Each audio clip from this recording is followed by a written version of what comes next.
podium. We are going to transition to that and listen in. Example of judicial overreach. Using his full and proper legal authority, President Trump imposed universal tariffs and reciprocal an economy posed by large and persistent annual U.S. goods trade deficits. The United States has run a trade deficit of goods every year since 1975. In 2024, our trade deficit in goods exceeded $1 trillion. Everybody agrees this is unacceptable. President Trump is delivering on his promise to fix this problem, and he has taken a long overdue and much needed bold stance for American workers after decades of our manufacturing base being hollowed out. The president's rationale for imposing these powerful tariffs was legally sound and grounded in common sense. President Trump correctly believes that America cannot function safely long-term if we are unable to scale advanced domestic manufacturing capacity, have our own secure critical supply chains, and our defense industrial base is dependent on foreign adversaries. Three judges of the U.S. Court of International Trade disagreed and brazenly abused their judicial power to usurp the authority of President Trump to stop him from carrying out the mandate that the American people gave him. These judges failed to acknowledge that the President of the United States has core foreign affairs powers and authority given to him by Congress to protect the United States economy and national security. Congress had created the National Emergency Act to provide the congressional framework to strike down improper IEEPA use. And any questions over whether President Trump improperly imposed these IEEPA tariffs were already adjudicated in Congress following Liberation Day. Congress firmly rejected an effort led by Senator Rand Paul and Democrats to terminate the president's reciprocal tariffs. The courts should have no role here. There is a troubling and dangerous trend of unelected judges inserting themselves into the presidential decision-making process. America cannot function if President Trump, or any other president for that matter, has their sensitive diplomatic or trade negotiations railroaded by activist judges. President Trump is in the process of rebalancing America's trading agreements with the entire world, bringing tens of billions of dollars in tariff revenues to our country, and finally ending the United States of America from being ripped off. These judges are threatening to undermine the credibility of the United States on the world stage. The administration has already filed an emergency motion for a stay pending appeal and an immediate administrative stay to strike down this egregious decision. But ultimately, the Supreme Court must put an end to this for the sake of our Constitution and our country. With Congress returning next week, it's critical that Senate Republicans maintain the momentum and quickly pass the One Big Beautiful Bill. The One Big Beautiful Bill will truly make America safe and prosperous. The One Big Beautiful Bill includes the largest border security investment ever. That's why the law enforcement groups are lining up to encourage its swift passage. The National Fraternal Order of Police, the largest police union in the country, just endorsed key provisions of the bill. The FOP president announced their strong support, saying the One Big Beautiful Bill Act is more than legislation. It is a promise kept to the public safety officers across the country and a bold step toward an economy that respects, rewards, and uplifts the people who keep it safe. And the National Border Patrol Council, which represents nearly 20,000 Border Patrol agents, hailed the legislation as well. The group's president said this legislation provides a once-in-a-generation investment in the border security of our great country and will make America safer. The One Big Beautiful Bill will guarantee we can permanently have the safest, strongest, and most secure immigration system in American history. I also want to take the opportunity to debunk some false claims that have been circulating in the press about this bill. The blatantly wrong claim that the One Big Beautiful Bill increases the deficit is based on the Congressional Budget Office and other scorekeepers who use shoddy assumptions and have historically been terrible at forecasting across Democrat and Republican administrations alike. For example, just before Congress enacted the original Trump tax cuts at the end of 2017, the same CBO projected that growth would average a mere 1.9% over the next 10 years. However, by 2019, actual growth had surged to 3.4% once the Trump tax cuts went into effect, exceeding the CBO forecast by nearly 2 full percentage points. The CBO's latest forecast makes the same anemic growth assumptions as they did in 2017, missing the impact of the One Big Beautiful Bill. The CBO assumes long-term GDP growth of an anemic 1.8%, and that is absurd. The American economy is going to boom like never before after the One Big Beautiful Bill is passed. The largest middle-class tax cut in history, massive deregulation, and the most aggressive domestic energy exploration ever will fuel small businesses, further boost private investment, increase workers' wages, and supercharge economic growth. The Council of Economic Advisors has factored in the effects of all these pro-growth policies and estimated in their own analysis that growth will average 3% in the long run after the One Big Beautiful Bill is passed, which is nearly double the ridiculous CBO projection. This higher growth would result in $4.1 trillion in additional revenue over the next 10 years. Between the common sense spending reforms contained in the One Big Beautiful Bill and the robust economic growth that will be generated as a result of it, there will be no increase to the deficit. The same analysis from the CEA shows just how this historic package will unleash prosperity and ignite a blue-collar boom across America.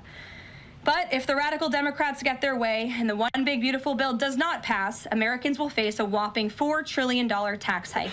This is unacceptable to President Trump. President Trump will not allow Democrats to massively raise Americans' taxes. Senate Republicans must get this bill passed. The failure is not an option. The American people are counting on Republicans to deliver. In other news, despite all the doom casting from the media, Americans are growing more and more optimistic about the economy under this president. Consumer confidence surged in May with the biggest monthly jump in 4 years, smashing expectations. According to the release from the Consumer Confidence Index, the increase in confidence was broad-based across all age groups, income groups, and political affiliations. Our country is clearly heading in the right direction under President Trump's bold leadership. For the first time in history of Rasmussen polling, a majority of Americans believe the country is on the right track. It's unsurprising because the president is fulfilling the promises he made to the American people. Here in our new media seat today, we have the editor-in-chief of The Federalist, Molly Hemingway. The Federalist is led by Molly and Sean Davis and provides fearless journalism and coverage of politics culture to millions of readers all over the world. Thank you for being here, Molly, and why don't you please kick us off? Thank you, Caroline. Thank you. In the first Trump administration, there was an effort to stymie the agenda of Trump through the Russia collusion hoax perpetuated by many people in the media, including some people seated here, or the media outlets they represent, and other Democrats as well. The second Trump administration, to reference what you said at the beginning, seems to be subject to an effort to stymie the agenda using rogue lower court judges. You mentioned that the Supreme Court could and should do something to rein in these lower court judges. Also, Congress could do something about it, but they don't seem terribly interested in it.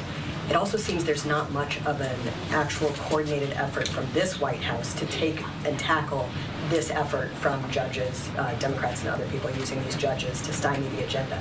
Is there an actual effort by this White House to tackle this issue in a comprehensive way? And if so, what is it? There is an effort by this administration to tackle these rogue judges in our broken judicial system in every case. I mean, we have seen time and time again these lower district court judges ruling against this administration in the president's basic executive authority and powers. And this administration is fighting every single one of those battles in court, including already the block that came down from the tariff court, the IEPA court last night. And as on my way out here to the briefing room, I understand that there was another district court judge right here in Washington, D.C., who ruled against the president's tariff power. And I will get to the heart of your question, and I'm glad that we are addressing this in the room today, because nationwide injunctions ordered against the first Trump administration, Trump 1.0, account for more than half of the injunctions issued in this country since 1963. And President Trump had more injunctions in one full month of office in February than Joe Biden had in 3 years. And let me roll through some of these radical injunctions to paint the picture for American people at home. These are not just talking points. These are real judges in the court of law who are trying to block the president's power and the policies that he was elected to enact. For example, a court ordered the Trump administration to return already deported terrorist aliens back to the United States. A court has ruled the Trump administration can't even temporarily pause our refugee programs. Courts prohibited the Trump administration from eliminating federal funding for child transgender surgery and mutilation, a practice that the American people overwhelmingly reject. A court also held that the Trump administration could not ban people experiencing gender dysphoria or mental health issues from serving in the military. Ridiculous. Courts prohibited the removal of transgender women from women's prisons despite potential physical harm to real women in those prisons, biological women. A Northern District of California judge issued an absurd ruling that the president cannot fire people within the executive branch without Congress passing a bill, even though Congress has expressly authorized the president through the Office of Personnel Management to authorize reductions in force across agencies. A court also ordered the Trump administration to rehire thousands of already fired employees in several cases. A federal judge blocked the Trump administration from defunding the Department of Education, another signature campaign promise that this president has the power to implement. Courts ordered the Trump administration could not eliminate funding for illegal DEI programs, hence the word illegal. These are illegal programs to begin with, and now the courts are trying to say this president can't roll them back. And a district court judge prohibited the president from issuing any categorical funding freezes. And then another court ordered on top of that the administration makes $2 billion of payments in 36 hours. These are just a few of the ridiculous orders that we have seen from lower district court judges every day, and we hope that the Supreme Court will weigh in and rein them in. But White House advisor Stephen Miller says it's judicial tyranny. Some people are calling it a judicial coup.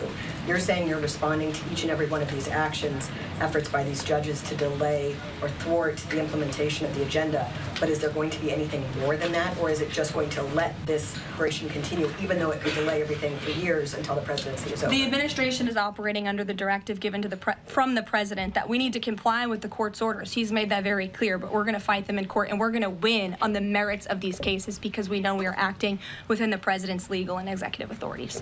And thanks for being here. Gabe. Hamas agreed to a truce? I can confirm that Special Envoy Witkoff and the president submitted a ceasefire proposal to Hamas, that Israel proposal before it was sent to Hamas. I can also confirm that those discussions are continuing, and we hope that a ceasefire in Gaza will take place so we won't comment further as we are in the midst of this right now. So to be clear, you don't know if Hamas has accepted it yet? Not to my knowledge, but certainly if that becomes the case, and there's a president or Special Envoy Witkoff. And on tariffs, Kevin Hassett earlier this morning, he brushed off a legal ruling and called it a hiccup. And he said that other countries continue these trade deal negotiations given the ruling. Because other countries around the world have faith in the negotiator-in-chief, President is, and they understand that the administration is going to win, and we intend to win. We already filed an emergency appeal. We expect to fight this battle all the way to the Supreme Court. These other countries should also know, and they do Section 232, for example, to ensure that America's interests are being restored around the world. But I can confirm that our ambassador for trade, Jamison Greer, already heard from countries around the world this morning who said they intend to continue with these negotiations. Peter. Thank you, Caroline. So many of the president's plans right now are being blocked by courts. If the courts are going to be the ones who are shaping policy, does the president wish he would have just... I think the president would take this job over being a judge, and certainly the president is acting within his authority. He wishes judges would do the same. But so the courts are basically telling you guys they think against the law. So why can't President Trump ask the Republicans that control the House and the Republicans that control the Senate just to make a new law? President by the Constitution and by laws that have been previously passed. I'll give you another example. For instance, we've been blocked in court for the revocation of visas from America. Secretary of State Rubio has simply used his authority to revoke those visas, to revoke that privilege, and we've seen the courts try to block that. So if these judges want to be the Secretary of State or they want to be the president, they can run for office themselves. It should be the other way around. But all of the actions the president has taken rely on legal authorities that have already been granted to him by our nation's existing laws. And on a different topic, there's some folks in President Biden's inner circle who are now in talks with Republicans in Congress to give interviews about how they may have handled President Biden's decline. Is the president satisfied with aides only sitting for these transcribed interviews, or would he also like to see some kind of testimony from the former First Lady, Dr. Biden? I think, frankly, the former First Lady should certainly speak up about what she saw in regards to her husband and when she saw it and what she knew. Because I think anybody looking, again, at the videos and photo evidence of Joe Biden with your own eyes and a little bit of common sense can see this was a clear cover-up. And Jill Biden was certainly complicit in that cover-up. There's documentation, video evidence of her clearly shielding her husband away from the cameras. They were just on The View last week. She was saying everything is fine. She's still lying to the American people. She thinks the American public are so stupid that they're going to believe her lies. And frankly, it's insulting, and she needs to answer for it. Ouija. Thank you, Caroline. President Trump was asked what he thought about Elon Musk's claim that the big, beautiful bill increases the budget deficit. On those remarks, he just talked about the need to support the bill. So what does the president think about what Elon Musk said? Well, the president is very proud of the one. He wants the Senate to get to work on it and send it to his desk as quickly as possible. Of course, as you know, Elon Musk announced last night his departure as an official special government employee from the. We thank him for getting DOGE off of the ground, and the efforts to cut waste, fraud, and abuse will continue. So he doesn't have any comment about Musk saying it adds to the deficit? Yes, I commented on it. I told you that this bill saves $1.6 trillion, according to the Council of Economic Advisors, and the analyses that the president believes. Like that comment doesn't mean it's not a comment. Rachel. Thanks, Caroline. Back on trade, I know you said the White House is going to fight this ruling in court. Is the administration to carry out the president's trade policy? The president's trade policy will continue. We will comply with the court orders, but yes, the president has other legal authorities where he can dispute the fact that the president was right to declare a national emergency when it came to fentanyl and when it came to our crippling deficits and the lack of critical supply chains here at home. That is the reasoning for the president's tariffs, and the court didn't dispute those facts, by the way. And there have been other courts that have reaffirmed the president's position. In fact, a ruling in federal court earlier this month shows that the administration is in the right, said we will win on appeal. A federal district judge in Florida ruled that IEEPA, in fact, does grant the president the authority to unilaterally impose tariffs. And New York Times editorial board responded to the January 2005 trade deficit of $58.3 billion by writing an editorial entitled "Dangerous Deficits."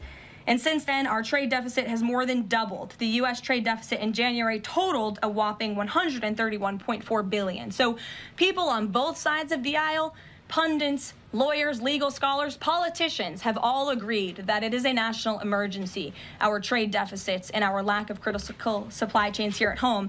It's just President Trump was the first president to actually act on it, to restore that wealth and that prosperity to the United States of America. And it's very unfortunate that the courts are now blocking his attempts to do that. Has the administration then reached the point where you are actually asking your economic advisors to start reviewing other avenues to implement the president's trade policy, or do you want to just see this legal process take place for now? We can walk and chew gum at the same time. We are doing both. Josh. The Fed says the president met with the Fed chair earlier today. I'm wondering if you can give us any readout of that meeting. The Fed also says that they discussed the economy.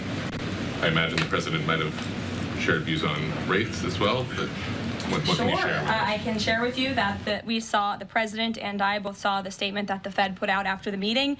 That statement is correct. However, the president did say that he believes the Fed chair is making a mistake by not lowering interest rates, which is putting us at an economic disadvantage to China and other countries. And the president's been very vocal about that, both publicly and now I can reveal privately as well. Did he speak at all about his plans for that position, but whether he would seek to move Jay Powell out of that position or keep him in until his term ends? No. Okay. Kristen. Very quickly on the tariff question, you mentioned Section 232 earlier. Are you suggesting that you might sort of speed up some of the existing 232 investigations? Or are you talking potentially using 232 as a replacement power if this ruling doesn't go your way? Of course, you hope it does. I'm not suggesting that. I'm just simply stating the fact that the president has other legal authorities he can use to implement tariffs, and the administration is willing to use those. As you know, we already have applied Section 232 tariffs on specific industries. Thank you. Yep, thank you. President Trump said that he needed 1.5 to 2 weeks to determine whether or not he believed Vladimir Putin wanted peace. He has been in office now for 4 months. What does he believe is going to happen in the next 1.5 to 2 weeks that would change his opinion? Well, it is my understanding and it is our hope that Russia and Ukraine will engage in direct talks and negotiations next week in Istanbul. And we believe that meeting is going to take place. And that is a meeting the president encouraged and urged for these two sides to come together and negotiate directly. And the president has been clear from the very beginning of this conflict that he wants to see this conflict solved on the negotiating table, not on the battlefield. And he's told that to both leaders, again, both publicly and privately. So hopefully next week it will move the ball forward in this. Is the United States going to participate in those conversations? We will let you know if the president plans to send a representative. I'm not tracking that at this time. Kelly in the back. Thanks, Caroline. Sure.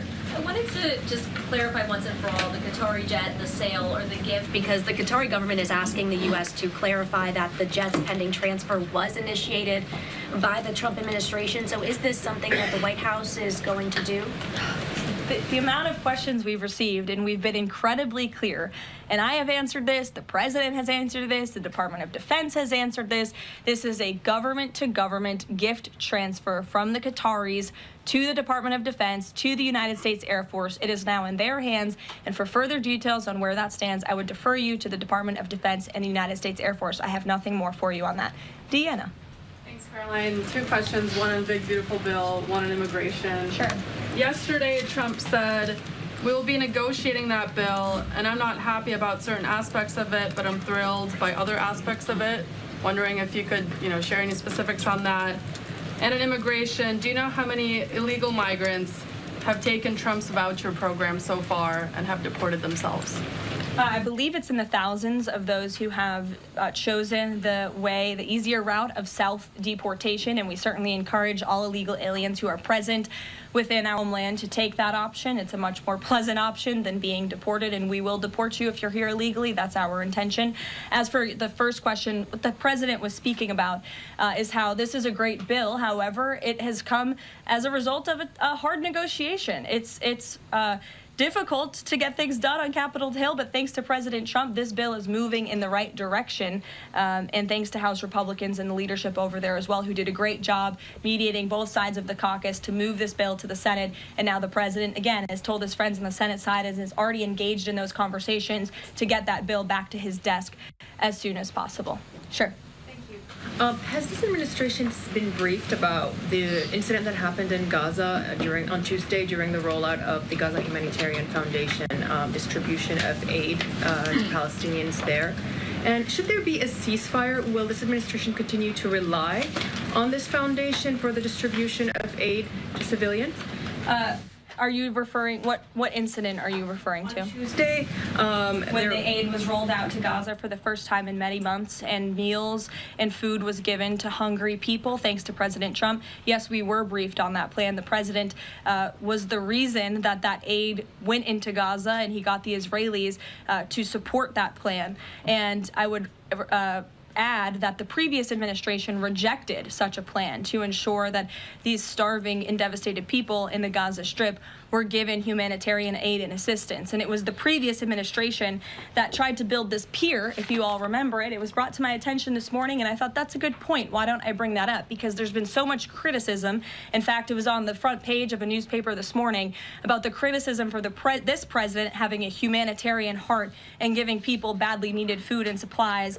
Nobody wanted to talk about how the previous administration failed in that endeavor. They built this pier that cost $230 million. It lasted about 20 days, and more than 60 U.S. service members were injured, as a part of this floating aid pier. Did nothing for the people of Gaza. The president is opening up his humanitarian heart to get aid into the region while his team simultaneously negotiates a ceasefire and the return of all hostages. We are moving the ball forward in a positive direction for all people. The president wants to see peace for all people. Jasmine. Thanks so much, Caroline. A notice investigation found that the Hallmark Maja Commission report that was released last week cites studies that appear to not exist. We know that because, in part, we reached out to some of the listed authors who said that they didn't write the studies cited. So I want to ask, does the White House have confidence that the information coming from HHS can be trusted? Yes, we have complete confidence in Secretary Kennedy and his team at HHS. I understand there were some formatting issues with the Maja report that are being addressed, and the report will be updated, but it does not negate the substance of the report, which, as you know, is one of the most transformative health reports that has ever been released by the federal government, and is backed on good science that has never been recognized by the federal government. And a quick follow-up, can you talk about what tools or research goes into production of these kinds of reports? For instance, is it AI that's used to put together these reports now? I can't speak to that. I would defer you to the Department of Health and Human Services. What I know is just what I told you. Lindsay. Thank you, Caroline. Many small businesses that we've talked to since the tariffs have been in place have said what would really help them is a long-term plan so that they can catch up. In light of what's happened now, this trade war with the courts, How will that impact this 90-day window? Will you guys be adjusting that? And how can you help relieve some of these small businesses? Well, I would say nobody understands the needs of business owners, and nobody has the backs of our small business community more than President Donald J. Trump. He believes, I've heard him talk about this with small business owners himself, that small businesses are truly the backbone of our American economy. And that's why the president is supporting the One Big Beautiful Bill. So for those you spoke to who are asking for a long-term plan, big tax cuts are coming their way. No tax on tips, no tax on overtime for their workers, more money in their pockets. Their bottom lines will be larger. They can pay their people more. Wages are going to go up. Inflation will continue to come down. We've already seen energy prices plummeting as a result of this president's economic and energy agenda that he has been implementing across the federal government, reducing burdensome regulation. All of that is good news for small business owners across the country. That's why they strongly support the president, and that's the Trump economic plan that is underway. And again, you're emphasizing, I believe, the need to pass the One Big Beautiful Bill, and the president wants to see that happen. Sure. Will you still work within that 90-day window for these trade negotiations? Does that still stand? Again, as far as we're concerned, our trade agenda is moving forward, and we've already heard from countries around the world today who will continue to negotiate in good faith with the United States so we can cut good trade deals on behalf of the American people, and we fully expect to win this case in court. Sure. On Golden Dome, the president put out this number of $61 billion. How did he arrive at that? Is that the number it will cost to protect Canada, and is it negotiable, or where did it come from? I can certainly ask the president, and I can check in with our research team, and we'll get you the facts on that number. But the Golden Dome is certainly a significant investment in our nation's national security and homeland security to protect Americans, all of you in this room, from future threats. Any readout on have the Canadians been talking in good faith about paying to be in it? I know they've expressed some interest. Well, the president has certainly expressed to the Canadians how we are essentially subsidizing their national defense. He brought it up in his meeting with their new leader here, and as you know, we'll be traveling to Canada next month for the G7, so I expect that topic of discussion to come up on that trip as well. Sure. Hey, thanks, Caroline. There was a Mayday USA rally in Seattle that happened over the weekend that devolved into some protests and riots. The Seattle Mayor Harrell said that it was a far-right rally held here to provoke a reaction by promoting beliefs that are inherently opposed to our city's values, which he defined as LGBT values. I know the FBI is looking into this, but has the president reached out to the mayor at all, asked him to apologize for this, and is this something that the administration would consider an example of anti-Christian bias? I'm not aware of that case. I know the FBI is looking into it, but I'm not aware of any phone calls the president may or may not have made to the mayor of that city. And then on DOGE, we know that Elon Musk is leaving. Do you have an updated leadership structure for who is leading the group? Is Russ Vought involved? And what is its new mission now, if any? Well, the entire cabinet is involved, and I spoke to the president about it this morning, and the entire cabinet understands the need to cut government waste, fraud, and abuse, and each cabinet secretary at their respective agencies is committed to that. That's why they were working hand in hand with Elon Musk, and they'll continue to work with the respective DOGE employees who have onboarded as political appointees at all of these agencies. So surely the mission of DOGE will continue, and many DOGE employees are now political appointees and employees of our government, and to the best of my knowledge, all of them intend to stay and continue this important work. Is there a DOGE leader taking the place of Mr. Musk? Well, again, the DOGE leaders are each and every member of the president's cabinet and the president himself, who is wholeheartedly committed to cutting waste, fraud, and abuse from our government. Michael. Thank you, Caroline. There's conflicting reports out of the Middle East right now.